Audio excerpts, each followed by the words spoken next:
Agora eu vou compartilhar com vocês, então, algo que vai fazer diferença no teu dia a dia, às vezes num próprio exame de rotina, não necessariamente, inclusive, no mapeamento de endometriose.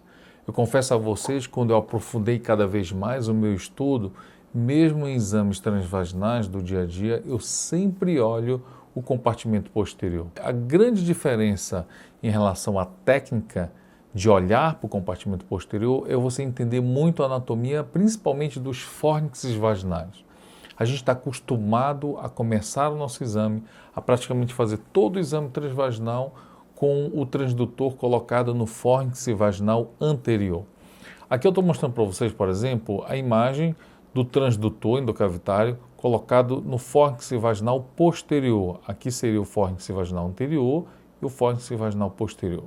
Na visão do aparelho, né, o útero estaria mais ou menos nessa posição, então é como se você estivesse colocando aqui o transdutor, porque normalmente o nosso exame ele é colocado aqui. Então vamos imaginar aqui como se isso aqui fosse a visão ali do transdutor endocavitário na tela do teu aparelho. Você vai perceber que existe uma faixa hipoecogênica que abraça aqui o transdutor, que nada mais é do que a parede vaginal anterior. Essa parede vaginal anterior, ela vai se inserir e você vai ver aqui, olha, o colo uterino. Então, vamos ter aqui o desenho do colo. E a gente tem que lembrar que exatamente a parede do canal vaginal posterior, a parede posterior, ela vem e vai se inserir aqui, ó. Então, esse é um grande detalhe. No dia a dia, quando a gente introduz o aparelho de ultrassom transvaginal, a gente vai ter essa visão, que a gente vai ter a parede do reto, que segue aqui, a superfície do peritônio, recobrindo a serosa ali na face posterior do útero, ela faz aqui a reflexão peritoneal e volta para recobrir a parede do reto. O colo, a parede vaginal anterior, o aparelho colocado no fórnix vaginal anterior, isso por ultrassom de rotina, mas para o compartimento posterior eu tenho que me atentar a direcionar esse meu transdutor para cá, para o fórnix vaginal posterior, para poder ter a visualização da parede vaginal posterior com sua cúpula vaginal, do septo retovaginal, da parede anterior do reto, da reflexão peritoneal, inclusive incluindo aqui a região retrocervical, tórax, ligamento uterosacrais e principalmente aqui do intestino, que é o motivo dessa nossa conversa. Então, quando eu começar o meu ultrassom transvaginal e eu cair no fórnix vaginal anterior, eu vou ter que ter o detalhe de puxar um pouquinho meu transdutor endocavitário e direcionar mais posteriormente, que aí eu vou deslizar para o fórnix vaginal posterior. Por exemplo, começando um exame, a gente vai imaginar que a gente está começando um exame de rotina, então vocês percebem que está aqui o transdutor endocavitário, olha a faixa hipoecogênica que eu falei para vocês, que é a parede vaginal anterior, e normalmente você faz uma ultrassom transvaginal exatamente com essa visão do útero aí, na longitudinal, colocando praticamente, rodando transversal, mesmo assim, você está vendo que a gente está vendo a parede vaginal anterior tocando no transdutor endocavitário e o fórnix vaginal posterior está para lá. A gente não está tendo acesso a ele. Vocês vão perceber agora, está aqui novamente a parede vaginal anterior, o transdutor no fórnix vaginal anterior. Então eu vou discretamente, delicadamente, deslizar o meu transdutor endocavitário para cá.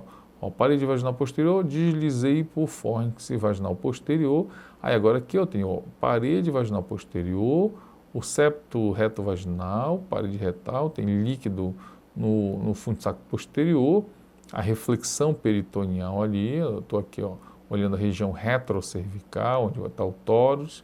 Então, novamente, eu vou colocar mais uma vez, que é importante, essa manobra, está aqui a parede vaginal, estou deslizando, o colo subiu, deslizei, coloquei o transdutor no fórnix vaginal posterior, agora eu vou ter todo acesso ao compartimento posterior, para estudo de todas as estruturas aqui. Quando eu estiver começando o meu exame, basicamente, eu já olho para o septo retovaginal.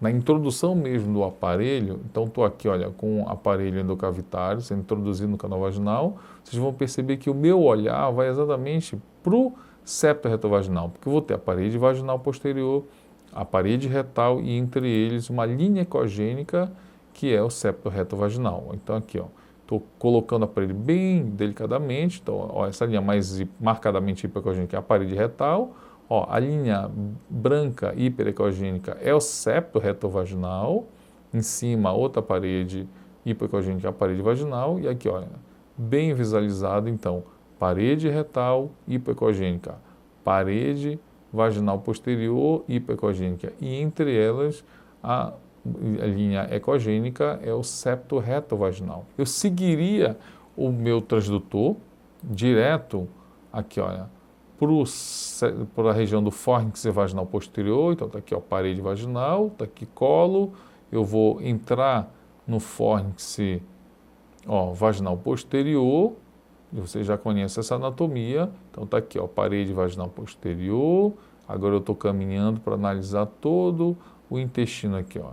Então estou voltando, a reflexão peritoneal lá em cima, mais uma vez, então está aqui, ó, o transdutor entrando, parede vaginal posterior, está ali o colo, eu vou acessar aqui, olha, o fórnix vaginal posterior, septo retovaginal, reto, estou entrando, agora cheguei aqui na porção do reto e agora estou direcionando o meu olhar para o intestino, onde eu vou avaliar as paredes intestinais, tanto a parede muscular, submucosa, a mucosa.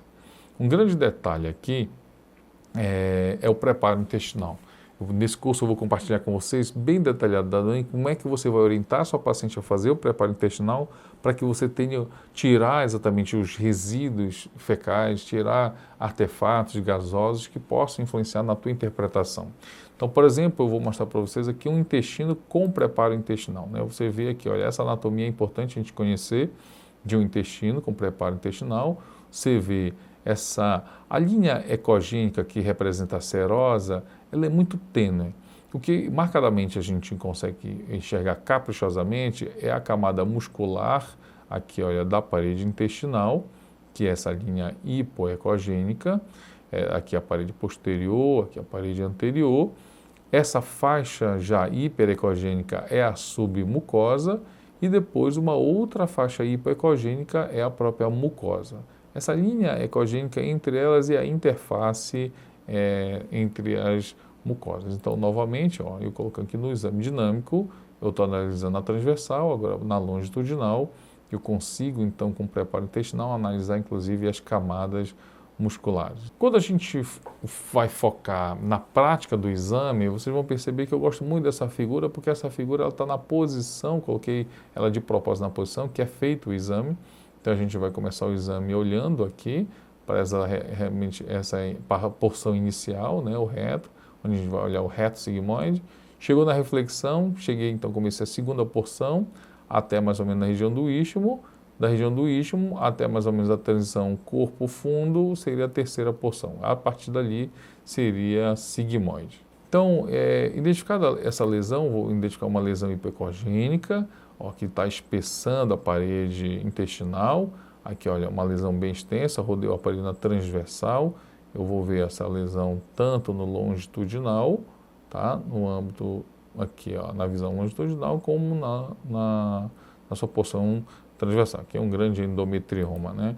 Então, mais uma vez, porque eu vou precisar medir essa lesão no eixo longitudinal e no eixo transversal e anteroposterior. Inclusive, é um grande detalhe do laudo você descrever também as camadas que estão sendo acometidas dessa lesão intestinal e também você dá a distância dessa lesão para a borda anal. Mais uma vez, uma outra lesão aqui intestinal, vocês estão vendo aqui, ó, é uma endometriose profunda, cometendo aqui a região retrocervical, a serose da face posterior do útero, fazendo inclusive um bloqueio, um processo aderencial com as alças aqui intestinais, e você vê essa lesão causando retrações aqui, olha, na alça intestinal. Então, eu deveria medir essa lesão em 3 eixos, dar a distância na minha descrição para a borda anal, falar se ela está cometendo aqui, olha, a camada muscular e está tocando ali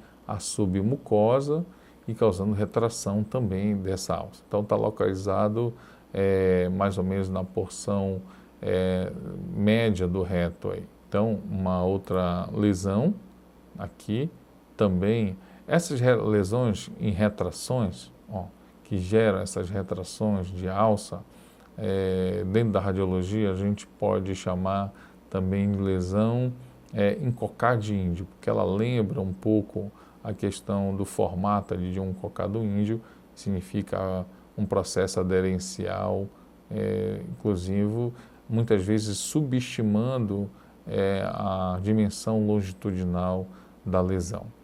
Então, como dito para vocês, a gente tem que medir nos 3 eixos a lesão. É muito importante que a gente bote isso no laudo e que a gente dê a distância da lesão da borda anal. No nosso laudo, como é que eu descrevo normalmente essa lesão? Então, eu coloco, identifica-se uma lesão sólida, hipoecogênica, de contornos irregulares ou regulares, dependendo do aspecto, acometendo a parede anterior do reto. E aí você pode citar a porção do reto, ou do reto sigmoide, ou do sigmoide, com extensão para a parede, muitas vezes posterior do útero, atingindo a camada muscular, ou camada submucosa, ou mucosa, ocasionando edentações luminal e retrações do segmento. Pode acontecer isso também, medindo as 3 medidas nos 3 eixos, acometendo a circunferência. Eu tenho que medir quanto de porcentagem na visão transversal ela está acometendo a minha alça intestinal. E se está distando tantos centímetros da borda anal. Um outro aspecto fundamental também é descrever muitas vezes, se for possível você identificar, se está havendo estenose ou não dessa alça, porque essa é uma informação muito importante para o cirurgião. Eu vou mostrar para vocês agora aqui como é que eu faço essa marcação. Então, eu estou aqui com a figura. Então, digamos que eu tenho uma lesão intestinal aqui, eu desenho a lesão intestinal com a minha caneta, aqui, vejo se essa lesão tem alguma extensão, muitas vezes, para a região ali retrocervical, se ela está cometendo também alguma coisa de ligamentos uterossacrais, às vezes ela tem uma extensão ali para a serose da face posterior, às vezes, muitas vezes, essa lesão está associada a um endometrioma aqui no ovário, onde ele pode ter também acometimento aqui da serose aqui na região paracervical medial, gerando aderência, muitas vezes, do útero com o ovário.